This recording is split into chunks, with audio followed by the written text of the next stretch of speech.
আলাইকুম। আজ আপনাদের সাথে শেয়ার করব খুব সহজে ঘরোয়া জিনিসে অল্প খরচে বানিয়ে দেখাবো আপনাদেরকে তেলাপিয়া মাছের গ্রিল। এখানে আমি মিডিয়াম সাইজের 3টি তেলাপিয়া মাছ নিয়েছি, ভালোভাবে কেটে আঁশ ছেড়ে পরিষ্কার করে নিয়েছি। চাইলে আপনারা লেবুর রস লবণ দিয়ে ভালো করে পরিষ্কার করতে পারেন যাতে আষ্টে গন্ধ না থাকে। তারপরে এখানে আমি তেলাপিয়া মাছটাকে আড়া করে কেটে নিয়েছি। দিয়ে দিলাম এখানে আমি স্বাদ মতো লবণ, দিয়ে দিলাম হলুদের গুঁড়ো, দিয়ে দিয়েছি এখানে আমি মরিচের গুঁড়ো, আরো দিলাম এখানে ধনিয়ার গুঁড়ো, আরো দিলাম এখানে জিরার গুঁড়ো। তারপরে এখানে আমার থেকে সুইট চিলি সস ছিল, এটা দিয়ে দিলাম সস 2 প্যাকেট এখানে। তারপরে এখানে আমি সরিষার তেল দিয়ে দিলাম আন্দাজ মতো। তারপরে এখানে আমি কোনো পানি দিই নাই, আবারও বলছি এই পর্যায়ে আমি কোনো পানি দিইনি। এইসব মশলা দিয়ে ভালো করে আমি মাখাঝাখা করে নিব। তার সাথে দিয়ে দিলাম আমি এখানে বড় একটা লেবুর রস। এই পর্যায়ে সবগুলো মশলা একসাথে মাছের গায়ে ভালোভাবে মেখে দিব, কোনোভাবে কোনো ইঞ্চি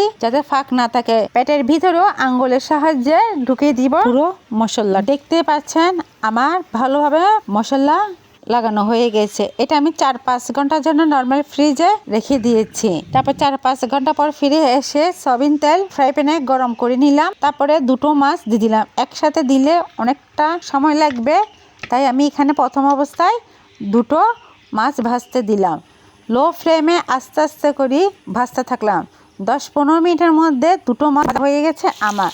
তারপর আরও একটি মাছ ছিল, ওটাও ভেজে নিলাম। লো ফ্লেমে আস্তে আস্তে 3-4 বার উল্টিয়ে পাল্টিয়ে যতক্ষণ না মাছটা সিদ্ধ হয়ে যায় ততক্ষণ পর্যন্ত ভেজে নিলাম। ভালো করে ভেজে নিয়েছি, একটু কালো কালো করে নিলাম, তবেই তো গ্রিল ভাবটা আসবে।